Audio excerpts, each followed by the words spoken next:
Assalamualaikum warahmatullahi wabarakatuh. Halo, nama saya Riki Adiatma, NPM 18170510055 dari kelas B. Hari ini akan menjelaskan tentang desain analisis dan algoritma materi recurrence. Di sini saya akan membahas tentang pendahuluan, berikut tentang pengertian, contoh, dan lain-lain. Yang kedua tentang metode substitusi, yang ketiga tentang metode pengenalan rekursi, dan yang terakhir tentang metode master. Yang pertama kita masuk ke penemu fungsi rekursif itu sendiri. Penemunya itu adalah si Rosa Peter, lahir di Hungaria tanggal 17 Februari 1905 dan meninggal di Hungaria tanggal 16 Februari 1977. Lanjut ke pendahuluan. Ada kalanya kita mengalami kesulitan untuk mendefinisikan suatu objek secara eksplisit. Nah, dalam kasus ini, mungkin lebih mudah mendefinisikan objek tersebut menggunakan dirinya sendiri. Inilah yang dinamakan sebagai proses rekursif. Kita dapat mendefinisikan barisan, himpunan, ataupun fungsi secara rekursif. Nah, untuk langkah-langkahnya, untuk barisan sendiri, langkah-langkah untuk mendefinisikan barisan secara rekursif. Yang pertama, untuk langkah barisnya, kita spesifikasi anggota awalnya. Yang kedua, untuk langkah rekursifnya, kita berikan aturan untuk membuat anggota baru dari anggota yang telah ada. Lalu ada contoh barisan yang didefinisikan secara rekursif. Berikan definisi rekursif dari A ke N sama dengan R pangkat N, dengan R adalah elemen dari N. Dan R itu nggak boleh sama dengan 0. Dan N ini merupakan bilangan bulat positif. Nah, solusinya adalah kita definisikan A ke 0 ini sama dengan R pangkat 0 sama dengan 1. Nah, dan A N plus 1 ini sama dengan R dikali A ke N untuk N, yaitu sama dengan 0, 1, 2, dan seterusnya gitu. Lanjut, untuk langkah-langkah mendefinisikan himpunan secara rekursif, yang pertama, untuk langkah basisnya, kita spesifikasi dulu koleksi awal dari anggotanya. Nah, yang kedua, untuk langkah rekursifnya, kita definisikan aturan konstruksi anggota baru dari anggota yang telah diketahui gitu. Lalu ini ada contoh himpunan yang didefinisikan secara rekursif. Misalkan S ini didefinisikan secara rekursif oleh 3 adalah elemen dari si S. Nah, terus X plus Y ini adalah elemen dari si S. Dan jika X itu merupakan elemen dari S dan Y ini juga merupakan elemen dari S-nya, maka S adalah himpunan bilangan positif yang harus dibagi 3 karena dia adalah elemen dari si S-nya. Dan S itu sendiri merupakan bilangan 3 gitu. Buktinya, misalkan A itu himpunan yang beranggotakan semua bilangan bulat positif yang habis dibagi 3.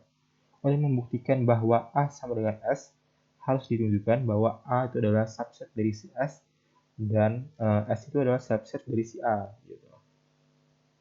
Masuk ke bagian pertama, kita harus buktikan jika A itu adalah subset dari si S dengan menunjukkan bahwa setiap bilangan bulat positif yang habis dibagi 3 ada di S. Kita gunain induksi matematika. Misalkan P yang KN ini proposisinya 3N adalah anggota S. Lalu kita langkah basisnya, X1 itu benar karena 3 kali 1 merupakan elemen dari si S. 3 kan elemen dari S. Lalu kita masuk ke langkah induktifnya. Kita asumsikan P ke K itu benar, yaitu 3K kali K elemen dari S. Akan ditunjukkan P K plus 1 juga benar, yaitu 3 ke K plus 1 dan merupakan elemen dari S. Karena 3K merupakan elemen dari S dan 3 adalah elemen dari S. Berdasarkan definisi rekursif dari S, 3K plus 3 sama dengan 3 kali K plus 1 juga ada di S. Jadi konklusinya, jadi setiap bilangan bulat positif yang habis dibagi 3 itu ada di S. Kesimpulannya, dari bagian yang pertama adalah A merupakan subset dari S itu. Gitu. Lanjut ke bagian kedua. Itu akan ditunjukkan jika apabila S itu merupakan subset dari A dengan menggunakan definisi rekursif dari si S itu sendiri. Yang pertama kita tentuin dulu langkah basisnya akan ditunjukin akan ditunjukkan setiap anggota awal S ada di A. Karena 3 habis dibagi 3, maka 3 itu merupakan elemen dari si A-nya. Lalu masuk ke langkah rekursifnya. Akan ditunjukkan bahwa setiap bilangan bulat yang dibangun dengan menggunakan langkah rekursif juga merupakan anggota A. Yaitu X plus Y itu merupakan elemen A jika X, Y itu merupakan elemen dari S yang diasumsikan si elemen A-nya. Jika X dan Y keduanya ada di A, maka 3 faktor X dan 3 faktor Y akibatnya 3 merupakan faktor dari X plus Y-nya. Jadi kesimpulannya, dari bagian 2, S ini merupakan subset dari si A. Jadi secara keseluruhan dari bagian pertama dan bagian kedua berlaku jika A itu sama dengan S gitu. Lanjut, untuk langkah-langkah mendefinisikan fungsi secara rekursif dengan domain bilangan cacah. Yang pertama, untuk langkah basisnya tentukan nilai fungsi pada saat 0. Yang kedua, untuk langkah rekursifnya berikan aturan untuk mencari nilai fungsi untuk setiap bilangan bulat berdasarkan nilai fungsi pada bilangan bulat yang lebih kecil. Definisi seperti itu disebut rekursif atau sering disebut definisi induktif. Gitu. Dan ini merupakan contoh fungsi yang didefinisikan secara rekursif. Misalkan f pada saat 0 itu sama dengan 3. Nah, terus f jika f n plus 1 sama dengan 2 kali fungsi f ke n plus 3. Maka, jika f itu 0, kan sama dengan 3 kan? Jika f itu 1 berarti 2 f jika n-nya sama dengan 0, 0 tambah 1 ini 1, sama dengan 2 dikali f, n-nya kan 0, ditambah 3. Jadi 2 dikali si f ke n-nya, f0 kan 3 kan, tapi ke atas, f3, terus 3, dan 3 sama 9. Begitupun yang selanjutnya, di sini n-nya 91. 1 tambah 1, 2, 2 dikali f ke n-nya, n-nya itu 1 ditambah 3. Nah, F1 ini sama dengan 9. Taruh sini 9, 2 kali 9 ditambah 3, sama dengan 21. Begitupun seterusnya. Lanjut ke bilangan Fibonacci. Bilangan Fibonacci ini bilangan yang menjumlahkan dua baris sebelumnya, dua suku sebelumnya. Jadi sini F0 sama 0 dan F1 sama dengan 1. Lalu Fn ini sama dengan Fn-1 ditambah Fn-2 dengan N itu sama dengan 2, 3, 4, dan seterusnya. Kan sini kan ada F0 sama 0, F1 sama dengan 0. Nah, F2 ini berarti kan F1 ditambah F0, panggil fungsi dua suku sebelumnya, lalu dijumlahkan. F1-nya itu 1, nah F0-nya itu 0, 1 tambah 0, 1. Selanjutnya, misalkan di sini N kan 3. 3 dikurang 1 itu 2, dan 3 dikurang 2 itu sama 1. Lalu, kita mencari F2-nya di sebelumnya. Suku sebelumnya itu 1 di sini. Lalu kita lihat F1-nya itu 1. 1 tambah 1 sama dengan 2. Begitu pun seterusnya. Misalkan di sini F4. F4 kan berarti F3 ditambah F2. F3-nya itu sama 2. Ambil dari 2 di sini. F2 yang ambil dari 1 sini. Dijumlahkan 3 gitu. Begitu pun seterusnya. Ambil penjumlahan di dua suku sebelumnya. Lanjut ke pertumbuhan populasi kelinci. Misalkan sepasang kelinci ditaruh di suatu pulau, pasangan kelinci ini tidak akan beranak sampai berumur 2 bulan. Setelah berumur 2 bulan, setiap pasang menghasilkan sepasang yang lain setiap bulannya. Tentukan relasi reference dari jumlah pasangan setelah n bulan, bila tidak ada kejadian mati. Berarti kan di sini jika si kelinci itu belum berumur 2 bulan, dia belum bisa melahirkan anak, dan setelah udah berumur 2 bulan, dia akan setiap bulannya akan menghasilkan sepasang. Oke, lanjut. Misalkan di sini kan bulan 0 satu pasang. Lalu ke bulan pertama satu pasang karena belum menyentuh 2 bulannya. Nah, selanjutnya untuk bulan keduanya karena sudah menyentuh 2 bulan, dia menambah satu pasang. Lalu bulan ketiga, karena ini dua pasang, ditambah satu pasang sebelumnya, pasang sini. Lalu bulan 4, 3 plus 2 pasang. Ini mirip seperti bulan Fibonacci tadi. Jadi,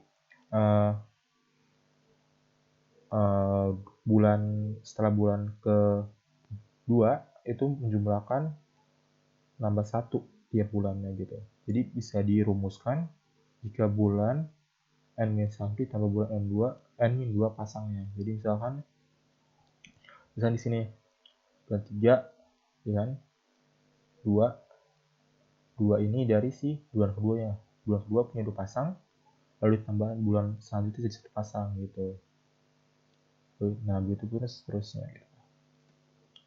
Solusinya misalkan Fn adalah jumlah pasangan rinci setelah n bulan, maka F1 sama dengan 1, F2 sama dengan 1. Untuk mencari Fn, tambahkan jumlah pasangan pada bulan sebelumnya. Fn1 dengan jumlah pasangan yang baru lahir, Fn-2. Jadi dapat disimpulkan Fn sama dengan Fn-1 plus Fn-2 ke Fibonacci tadi ya. Lalu ada solusinya, yaitu Fn sama dengan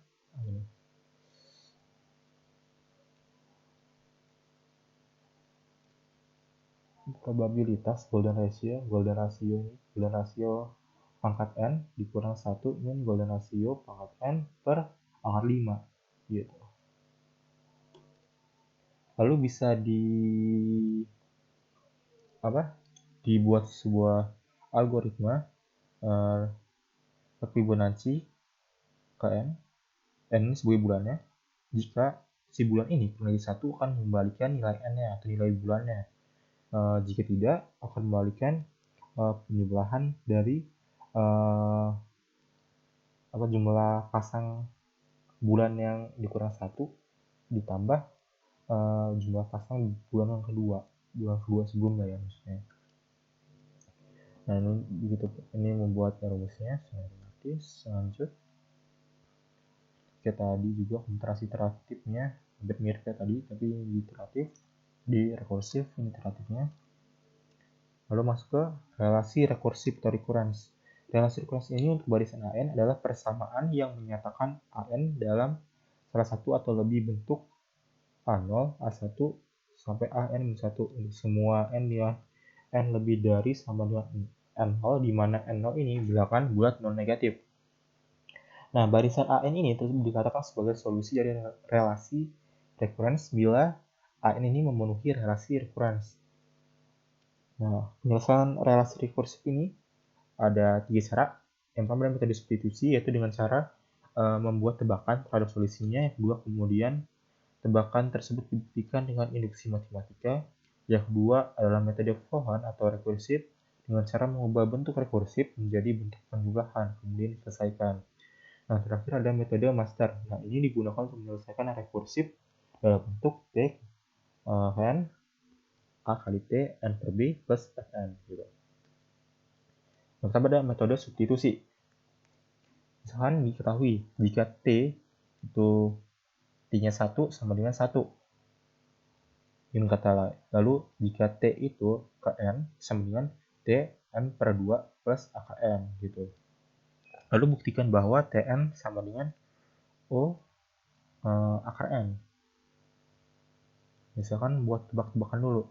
Misalkan jika si Tn ini sama dengan O akar N, berarti T ke N ini kurang dari C akar N. Karena C. Lalu bukti dengan induksi matematika, misalkan basis induksinya itu N itu sama dengan 1 dan C itu sama dengan 4. Kan tadi kan T1 sama dengan 1. Kurang dari C akar 1. Nah, C-nya itu lebih dari 0. Karena dikalikan 1 ya. Maka induksinya ini C per akar 2 ditambah 1 kurang dari C. Benar, karena C-nya sama dengan 4. Kan 4 akar 2 ditambah 1 itu pasti C-nya 4 ini kurang dari si C-nya ini. C-nya kan 4. Lalu di sini secara matematisnya, lanjut ada namanya metode iterasi atau rekursif. Metode iterasi ini tidak memerlukan tembakan solusi tetapi memerlukan manipulasi aljabar yang lebih intensif dari metode substitusi. Ide dasarnya adalah dengan mengembangkan bentuk rekursif tersebut serta mempresentasikannya dalam bentuk jumlah. Teknik ini untuk mengevaluasi bentuk jumlah dapat digunakan untuk mendapatkan nilai batas dari solusinya.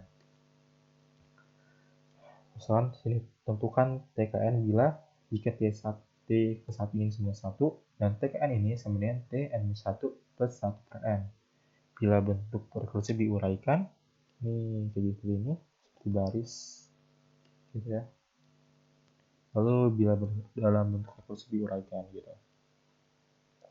Oleh suku ke I berbentuk 3 pangkat I N 4 I, oleh karena itu N berkurang sebesar 4 pada setiap iterasi, maka proses berlangsung log keempat N langkah. Misalkan kayak gini, misalkan T1 sama 1, misalkan untuk N nya sama dengan 2 T di sini 2 jadi 2 kurang 1 T1 1 ditambah 1 T ke 1 nya sama T1 nya ini sama dengan 1 ditambah 1 per 2 jadi 1,5 ya 1,5 gitu. Misalkan D3 kalau 3 kan berarti 3 T2 nya kan 1,5 ditambah 1 per 3, nah segitulah. Lanjut ke menara Hanoi, merupakan sebuah puzzle populer yang ditemukan oleh seorang matematikawan Prancis, Edward Lucas, pada abad 19. Terdapat menara dengan 3 tiang untuk meletakkan sejumlah disk berukuran berbeda. Awalnya semua disk ini terletak secara terurut pada tiang pertama dengan sisi paling bawah. Jadi aturannya misalkan yang paling atas ini gak boleh ditumpuk sama yang di bawahnya. Jadi dia pasti paling atas, mungkin ditimpa sama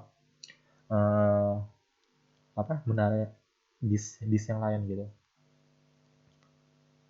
Misalkan HN berarti langkah yang diperlukan untuk memindahkan N-disk dalam masalah menara Hanoi. Kita mulai dengan N-disk yang pada tiang pertama kita dapat memindahkan N1 disk paling atas dengan mengikuti aturan ke tiang 3 dalam HN langkah. Kemudian dengan menggunakan satu langkah kita bisa memindahkan disk terbesar ke tiang kedua. Berarti pindahkan N-1 disk dari tiang 3 ke tiang 2 dengan mengikuti aturan dalam HN-1 langkah dengan demikian setelah memecahkan puzzle dengan banyak langkah. Jadi maksudnya misalkan kalian taruh yang pertama ini ditaruh di sini satu, yang kedua taruh di sini, lalu yang pertama ini sini tadi taruh di sini lagi, ini taruh di sini lagi, begitu seterusnya lah gitu. Lalu dapat dirumuskan HN ini sama dengan 2HN-1 plus 1 dan H1 itu sama dengan 1 langkah. Lalu untuk mencari solusinya dilakukan iteratif. Begini akan menghasilkan 2N-1, 24N-1. Jadi untuk memindahkan 64 disk langkah sebanyak segini lah. Kalau nggak salah 64 di sini apa sih? Menurut legendanya dulu ada pendeta atau prama gitulah, dia bilang kalau ada candi di India yang punya menara Hanoi sebanyak 64 disk. Nah katanya untuk menyusunnya itu tidak mungkin karena membutuhkan waktu yang sangat lama atau sekitar ini dibulatkan sekitar 500-an miliar tahun lah gitu. Lanjut, ini contohnya, contoh TKN A kali T N per 4 plus N. Jika A sama dengan 3 N sama 3 per 4 sama 2 N. Untuk A sama dengan 4 N 4 per 4 N 4 per 4 pangkat 2 N dan seterusnya. Nah ini pengalamannya ya. Misalkan A sama dengan 3 ya. A sama dengan 3. Yang pertama N-nya. Yang di sini yang kedua 3 per 4 pangkat N. Jadi 3N per 4 kali 3. Lalu 3 per 4 kuadrat N. 9 per 9N. 9N per 16. 9. 1, 2, 3, 4, 5, 6, 7, 9. Ada 9. Lanjut. Jika A nya 94, N per 4, 4 per 4, Ya, ada 4 cabang. Begitupun yang kelima.